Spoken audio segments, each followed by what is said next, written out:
Vamos sentar aqui para a gente começar a nossa conversa, mais uma vez falando de Supremo Tribunal Federal, né? O ministro Alexandre de Moraes, do STF, determinou a prisão preventiva do jornalista Alan dos Santos. Ele também ordenou que a Polícia Federal inclua o mandado na lista da difusão vermelha da Interpol, para garantir que Alan seja capturado e volte ao Brasil. O jornalista é investigado no Supremo em 2 inquéritos, o que apura as divulgações de alegadas fake news e os supostos ataques aos ministros do STF e o que teria identificado a ação de uma milícia digital que atuaria contra a democracia. A decisão do Alexandre de Moraes foi tomada 15 dias depois de uma reportagem da Folha de São Paulo acusar Alan dos Santos de usar Tatiana Garcia Bressan, ex-funcionária do gabinete do ministro Ricardo Lewandowski, como informante. A troca de mensagens entre o jornalista e sua fonte, que começou em 23 de outubro de 2018 e foi encerrada em 31 de março de 2020, foi coletada pela Polícia Federal. Bom, Alan dos Santos, Constantino, é perseguido já faz muito tempo. Claro que tem gente que não gosta do estilo dele, ele usa palavrão, ele tem um tom eventualmente mais agressivo, mas é acusado de difundir, disseminar fake news, que não tem nem tipificação na nossa lei. Então, apontem as mentiras que ele diz, uma história louca, não tem foro privilegiado, Constantino, e mandam prender, ser perseguido, capturado pela Interpol, extraditado para o Brasil. É uma história, mais uma vez, assustadora. Escabrosa, Lacombe, e no mesmo dia em que Luiz Fernando Pezão, condenado a quase 100 anos de prisão por corrupção ativa, passiva, formação de quadrilha, lá se vai, um monte de denúncia, tirou a tornozeleira eletrônica, né? Então, é tudo isso muito sintomático. Os verdadeiros corruptos, os verdadeiros criminosos desse país estão soltos, muitas vezes com a ajuda do Supremo. É o caso do mais famoso deles, Luiz Inácio Lula da Silva, mas também de traficantes do PCC e por aí vai. Então, tem muita coisa invertida acontecendo no nosso país. É um país sob uma situação de estado policialesco. O arbítrio tem batido a porta de alguns e tem um viés aí, né? A gente sabe que tem um lado que goza de um salvo-conduto, pode praticar crimes, pode falar o que quiser, e do outro lado não é nem que a gente diga assim a lei, né? O que já seria desigual, mas leis inventadas, leis que não existem, como, por exemplo, o crime de fake news, essa coisa de milícia digital. Se você leva a sério aquilo que o G1 publicou em relação à decisão do ministro Alexandre, né? É realmente muito bizarro. O que está sendo dito na essência ali, Lacombe, é que monetizar o canal e atacar ou criticar o Supremo ganhando dinheiro com isso no canal é crime, virou crime. Então vem muito mais coisa por aí. E esse que é o problema. Não deveria importar num debate sério de um país civilizado, onde pessoas demonstram apreço pelos princípios e pela liberdade, não deveria importar o que cada um pensa sobre Alan dos Santos, né? Eu, particularmente, nunca gostei muito do estilo, nunca acompanhei o Terça Livre, que é o canal que ele criou, mas entendo que ele tem o direito de ter um nicho lá de mercado e tudo mais. As pessoas estão comemorando nas redes sociais, aquelas que não gostam do Alan dos Santos, né? Chamado pela imprensa de blogueiro bolsonarista, porque aí dá uma certa paz de consciência e não precisam acionar as entidades de classe e coisas dessa natureza. Então é muito preocupante o que estamos vendo. O próprio Alan, na entrevista que concedeu ao Pingos nos Is, que os nossos colegas aqui participam, ele disse, né, que o mais assustador é o silêncio da imprensa. E aí a gente pensa nisso, né? O silêncio dos bons, ou que deveriam se preocupar com certos valores e princípios, é mais assustador do que o grito dos maus. Nas redes sociais, ainda mais no Twitter, que já é mesmo uma caracolândia, tá lá um bando de gente comemorando, falando você é o próximo, né? E tudo mais. Eles não estão muito preocupados com esses princípios. Mas isso revela também uma diferença importante. Eu quero lembrar aqui que quando, por exemplo, o humorista Danilo Gentili, ligado ao MBL, pessoas que eu, enfim, condeno em inúmeros aspectos pelas posturas, né? Quando ele foi alvo de um certo arbítrio, eu saí em defesa, não dele, de um princípio, né? Quando o antagonista com a Cruzoé também foram alvos ali de coisa similar, do próprio Supremo, eu saí em defesa. Não deles, porque eles não merecem e fazem um trabalho porco em nome do jornalismo, né? Mas sim de um princípio. E agora esses todos estão vibrando, comemorando, dizendo que não é jornalista, mas sim um ativista político, como se isso justificasse o arbítrio, né? Então nós estamos vivendo, Lacombe, tempos perigosos, tempos sombrios, a ponto de eu não julgar quem, diante desse quadro, e tem exposição pública, decida, por exemplo, que não quer mais criticar o Supremo, né? Virou um ato perigoso hoje em nosso país. Tudo isso é muito ruim, ainda mais quando a gente lembra do que aconteceu ali no 7 de setembro, né, dos vários momentos em que o presidente Bolsonaro bradou, né, acabou, chega, eu preciso de uma autorização do povo. E quando a gente viu aquela mobilização toda e achou que alguma coisa ia resultar ali daquilo, né, em termos de mudança de postura, talvez, do Supremo, teve uma conversa de 15 minutos entre o presidente e o próprio ministro Alexandre, intermediada pelo ex-presidente Temer, aquela história do acordo, né?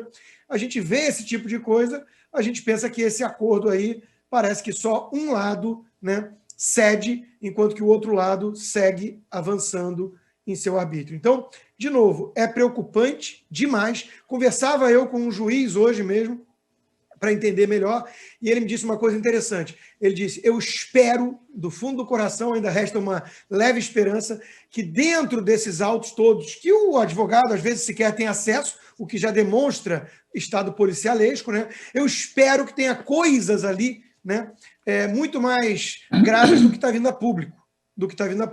Porque o que estamos vendo e o que sabemos, né, nada justifica, muito menos uma prisão preventiva, mesmo que tenha ali calúnia, coisas gravíssimas, né, declarações em grupos de WhatsApp terríveis, nada justifica uma prisão preventiva por conta disso, ainda mais uma lista de Interpol para extraditar um jornalista. É tudo muito, muito temerário.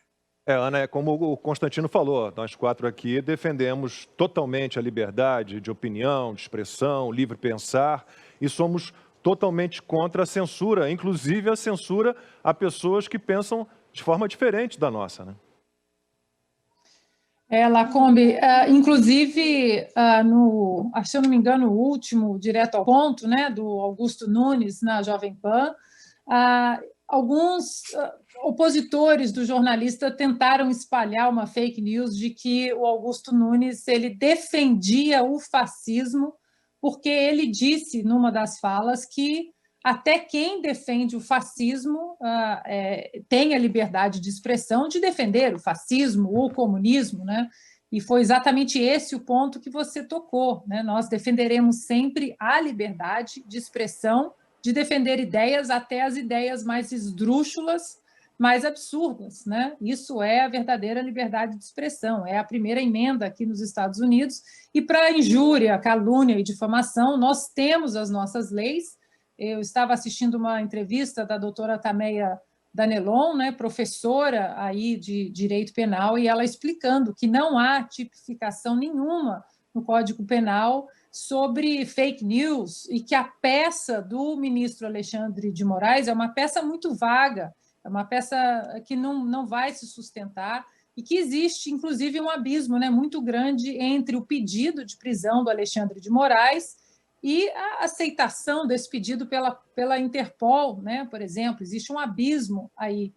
E só lembrando também, Lacombe, que há poucos dias o ditador Nicolás Maduro também pediu à Interpol a prisão do jornalista Roberto Diniz por incitamento ao ódio, por críticas, e tudo isso que o próprio Alexandre de Moraes colocou nessa peça dele aí, que muitos juristas estão dizendo que a peça não se sustenta, né? Uma peça muito vaga. Tem outro ponto também que a doutora Tameia Danelon traz nessa análise dela que ela fez essa semana sobre esse acontecido, de que não é o STF não é aí exatamente a jurisdição para colocar o Alan, né, nesse processo, a não ser que ele esteja envolvido com alguém de foro privilegiado, porque o Alan não tem foro privilegiado, e isso deveria ser remetido aí às instâncias inferiores, e não ao Supremo Tribunal Federal. De qualquer maneira, Lacombe, mais um absurdo, mais uma canetada draconiana, tirânica do ministro Alexandre de Moraes. E duas coisas me impressionam muito. Uma é isso que o Constantino tocou, o silêncio de parte da imprensa, a comemoração de parte da imprensa, mas até aí a gente já tem visto desde 2018, desde a eleição do presidente Jair Bolsonaro, que é assim que a banda está tocando para quem tem oposição ou críticas nada construtivas a esse governo, mas o que impressiona é o silêncio e a comemoração de alguns ditos conservadores, liberais, né, que antes lutavam contra o PT, contra a corrupção, contra o partido mais corrupto do Brasil e a favor da liberdade, e enaltecem aí presidentes americanos que sempre lutaram para a liberdade americana e mundial também, que sempre enalteceram a primeira emenda americana, que protege a liberdade de expressão, de imprensa, e agora estão em absoluto silêncio e alguns até comemorando essa atrocidade, essa inconstitucionalidade do ministro Alexandre de Moraes.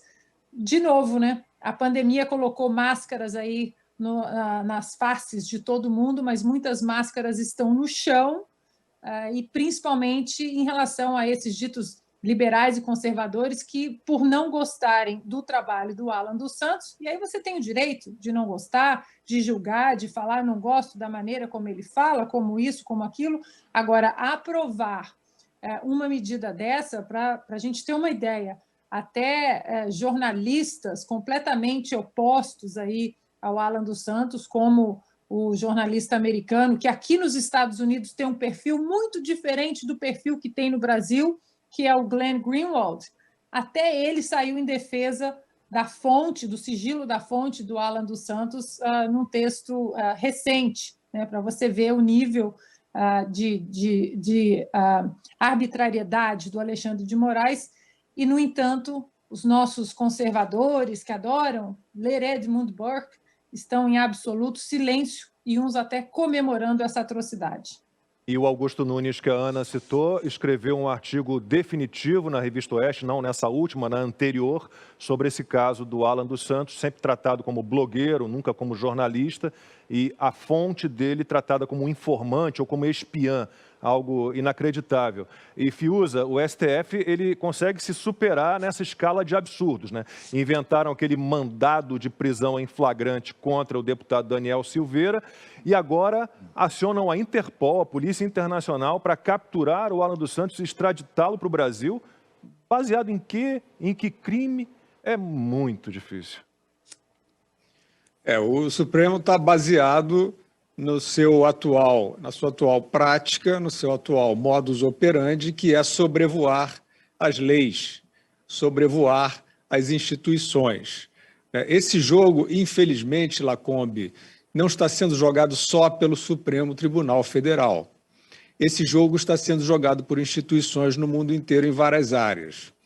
Nesse caso do STF, vai o ministro monocraticamente, alega que alguém que ele quer, evidentemente, né, como já tenho comentado, né, evidentemente que são ações histriônicas, né, são ações, são encenações, né, para determinados ganhos políticos, né, para se criar uma sensação de que está se combatendo o mal, né, que existe o mal ali, o inimigo. Eu já expliquei isso aqui algumas vezes, né? O grande nome do jogo no mundo todo hoje é a falsa consciência política.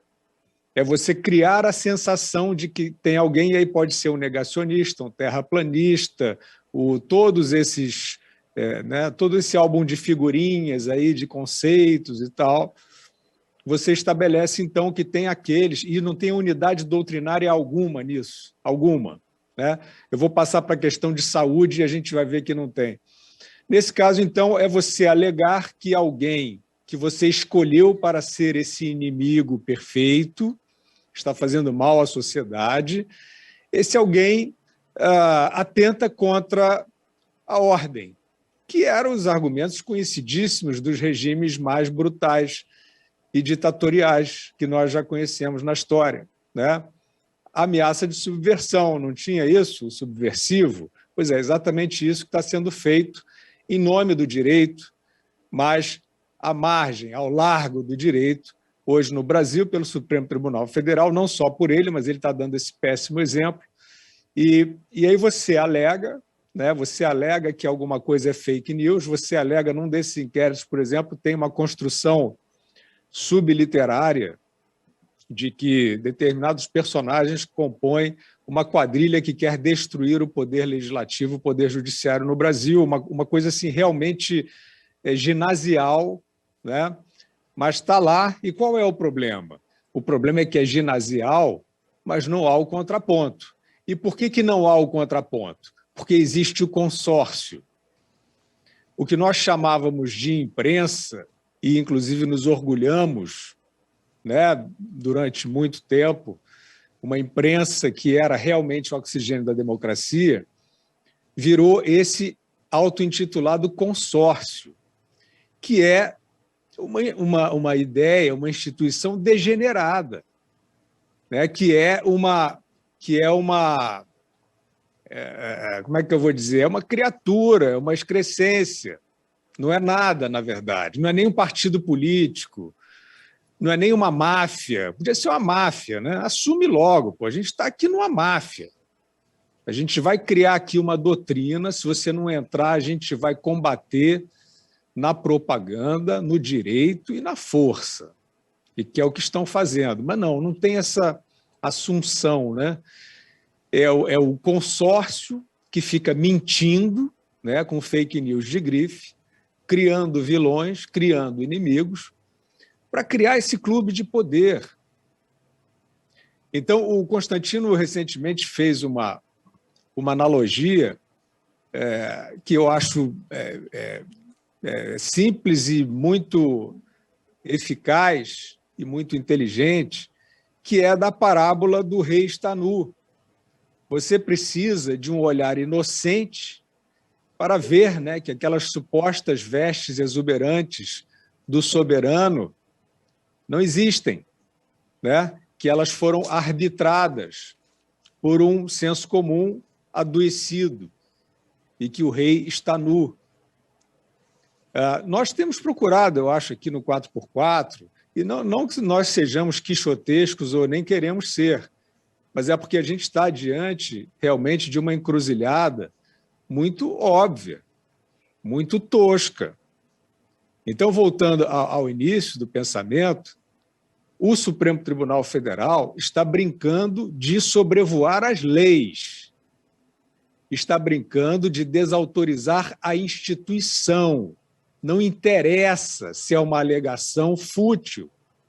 Ele vai adiante, ele usa aquele mandato, ele usa a força, ele usa a polícia e atropela a instituição. E ele é sancionado por esse consórcio. Ele é sancionado por isso que antigamente nós chamávamos de imprensa. E eu quero dizer, Lacombe, que isso não é um problema do Supremo Tribunal Federal. Isso é um mal do mundo inteiro. Este consórcio, ele se materializa no que a gente chamava de grande imprensa até outro dia, no mundo inteiro. E esse consórcio, junto com tiranetes, estão impondo um avanço supostamente sanitário sobre a liberdade das pessoas. E aí não tem escudinho, não tem ideologia, não tem apelido, não tem tribo, não tem bando, não tem nada. É assim, a gente vai inventar que todo mundo precisa se sujeitar a uma determinada ditadura sanitária sem base científica alguma, tanto na parte de imunização atual quanto na parte anterior de segregação e detenção de circulação das pessoas, todas feitas com imposição, coerção e violência. E está dito. E o consórcio, né? A grande corrupção da humanidade nesse momento, né? A grande decepção, né? O grande flagelo civilizacional é o que aconteceu com a imprensa. Ela se vendeu, ela acabou. É ou não é isso? Eu estou fazendo aqui a pergunta para os checadores, para os patrulheiros, para os amigos, para os inimigos. A imprensa virou ou não virou uma usina de panfletagem, perpetrando crimes, trazendo, por exemplo, aquelas falsas certezas de que o lockdown, que é uma barbaridade, que é uma grosseria, com altíssimos custos humanos, que aquilo era medida de proteção sanitária, e perseguindo pessoas que discordavam. No início da suposta imunização, trazendo dados de eficácia e segurança, no mínimo provisórios, de substâncias em desenvolvimento, que ainda estão, esses níveis provisórios do início do ano, por exemplo, já se modificaram. Aí as doses vão se acumulando, eles vão corrigindo isso em cima das pernas, tranquilamente, mentindo, induzindo a população a uma ignorância sobre aquilo a que ela está sendo submetida. Quem veicula, o cúmplice disso é a outrora imprensa, e que hoje é um consórcio obscuro, né? Agora, para concluir, não é só um tribunal, não é só a imprensa, a classe médica. A classe médica embarca. Então, a gente está falando do caso do Alan dos Santos, né? Da perseguição ao Alan dos Santos. Não tem como, companheiro, você achar que vai resolver uma perseguição bizarra contra uma pessoa se você não olhar o grande quadro do que está se passando. O grande quadro é esse: você vende uma ética falsa e você usa a brutalidade para perseguir aqueles hereges, aqueles que supostamente não se enquadram nessa ética. Isso é uma conduta totalitária, isso é uma conduta obscura. E é pior, sabe lá como? Porque o totalitarismo manifesto, você ainda sabe com quem você está lidando. Hoje o totalitarismo é dissimulado. Então é um pouco pior. E eu quero dizer aos indivíduos que está difícil reagir, né? Como? Vem de todos os lados. Como é que você vai fazer? Você vai ser cerceado, você vai pagar um preço. Algum preço você vai pagar. Então, você avalia se você quer pagar um preço maior lá na frente ou se você quer pagar um preço menor agora. O mal disfarçado de bem é o pior dos males, né? Eu não tenho dúvida disso.